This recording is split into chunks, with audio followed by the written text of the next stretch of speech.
الذي جعل لكم الأرض فراشا والسماء بناء وأنزل من السماء ماء فأخرج به من الثمرات رزقا لكم فلا تجعلوا لله أندادا وأنتم تعلمون. اللہ تعالیٰ اس آیت کے اندر زمین و آسمان کا تذکرہ فرما رہے ہیں. زمین و آسمان جس کو ہم رات دن دیکھتے ہیں اور اسی زمین پر ہم جیتے ہیں, چلتے اور پھرتے ہیں.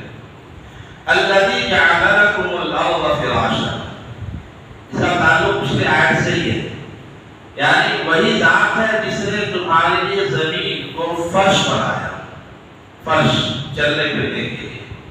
والسماء بناء, اور آسمان کو چھت بنایا.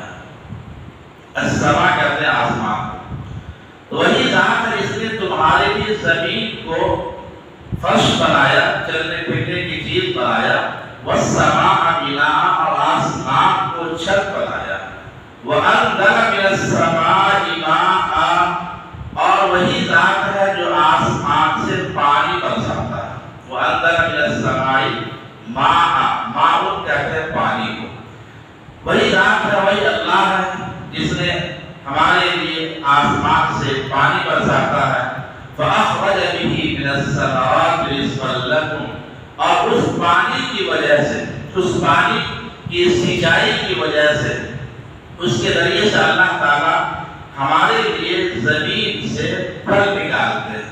فأخرج به من الثمرات, اللہ اس کے ذریعے سے ثمرات, ثمر کہتے ہیں پھل کو, پھل نکالتے ہیں. رزقا لکم, تمہارے کھانے کے لیے, رزق کے طور پر تمہیں کھانے کے لیے.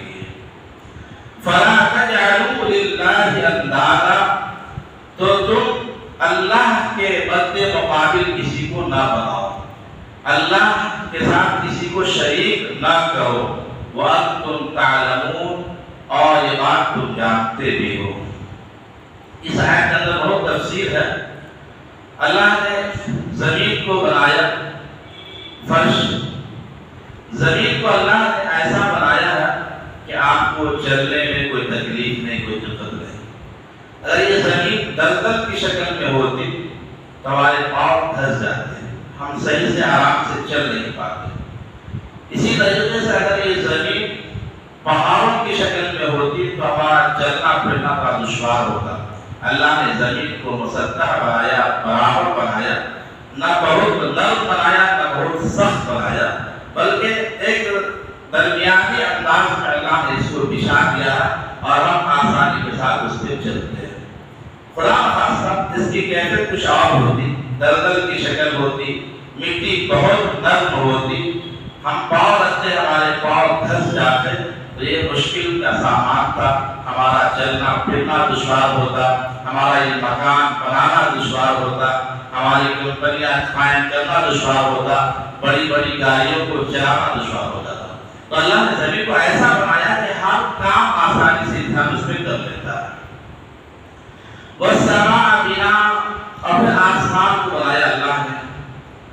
آسمان یہ کافی اونچائی پہ ہے, ہم آپ اس کی اونچائی کا اندازہ نہیں کر سکتے.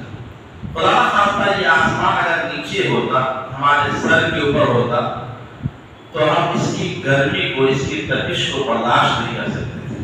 یہ بھی اللہ کی حکمت ہے کہ اللہ نے اس کو کافی اونچائی پہ رکھا, اور اس کی اونچائی کے باوجود سورج کی جو تپش ہوتی ہے اس کو ہم برداشت نہیں کر پاتے ہیں, جبکہ کافی اونچائی پر ہے. تو والسماء بناء, پھر اللہ نے اس چھت کو بنا دیا. قابل ذکر بات یہ ہے کہ اللہ نے اس چھت کو کھڑا کیا تو اس کے لیے پیلر کا سہارا نہیں دیا. ہم ایک معمولی چھت بناتے ہیں تو کئی پیلر لگاتے ہیں, ہر 10 فٹ پہ ایک پیلر ہوتا ہے. لیکن آسمان کو اللہ نے بنایا بغیر پیلر کے, بغیر کسی سہارے کے, بغیر کسی کھمبے کے. کہیں کوئی پیلر نہیں. آپ دیکھیے دور دراز تک کہیں آپ کو نظر نہیں آئے گا, اندازہ نہیں ہوگا کہ اللہ نے اس کو کیسا قائم کیا ہوا. تو ہے جب وَأَنزَلَ مِنَ السَّمَاءِ وَالسَّمَاءَ بِنَاءً, اللہ نے آسمان کو چھت بنایا ہوا ہے. ہم اسی چھت کے نیچے جی رہے ہیں, رہ رہے ہیں. وہاں سے دھوپ کی گرمی, ایسی چاند کی جو ہے ٹھنڈی روشنی ہمیں میسر ہوتی ہے, اور اسی آسمان سے اللہ بارش بھی برساتا رہتا ہے. وَأَنزَلَ مِنَ السَّمَاءِ مَاءً، اور اللہ اس آسمان سے بارش برساتا ہے، فَأَخْرَجَ بِهِ مِنَ الثَّمَرَاتِ، اب اس کے ذریعے سے پھل نکالتا ہے رِزْقًا لَكُمْ، تمہارے لیے کھانے کے لیے۔ یہاں پر یہ بات ہمارے ذہن میں آ سکتی ہے کہ کھیتوں کے اندر کسان محنت کرتا ہے، کام کرتا ہے اور وہ پھل فروٹ یا پودے اگاتا ہے۔ ایسا نہیں ہے، کسان جو بھی کام کرتا ہے، اپنے گھر کے سامنے کھیتی کرے یا باہر بڑی کھیتی کرے، کسان صرف اتنا کام کرتا ہے کہ پودا کے اگنے میں جو چیز رکاوٹ ہو سکتی ہے ان رکاوٹوں کو صاف کر دیتا ہے۔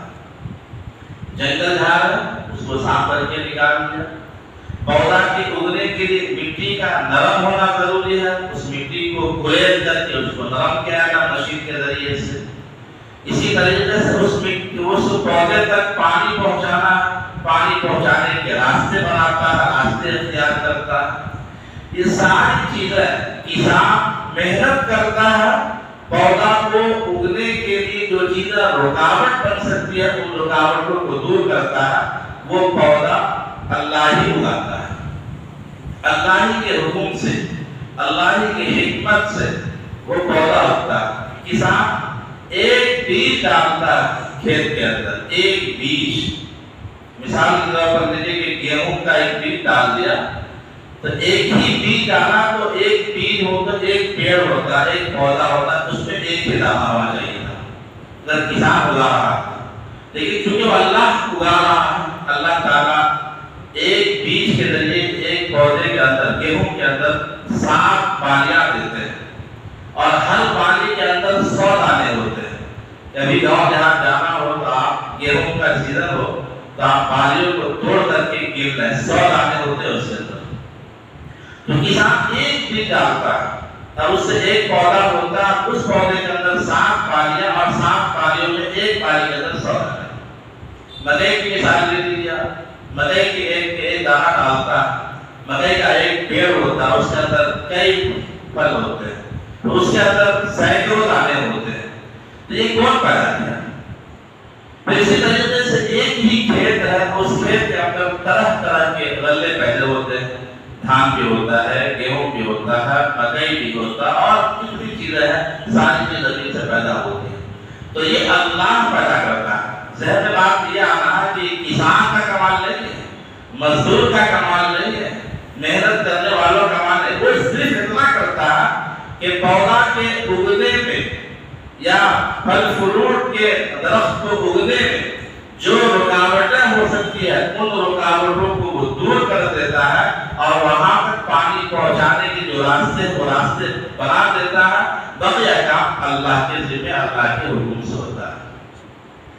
ایک کھیت کے اندر کئی پھول لگے ہوتے ہیں، پھول کا پودا ایک ہوتا ہے لیکن اس کے اندر رنگت الگ الگ ہوتی ہے۔ ایک پھول ہے جس کا کلر لال ہے، وہی پھول ہے اسی کھیت کے اندر ایک کا رنگ سفید ہے، ایک کا رنگ پیلا ہے، ایک کا نیلا۔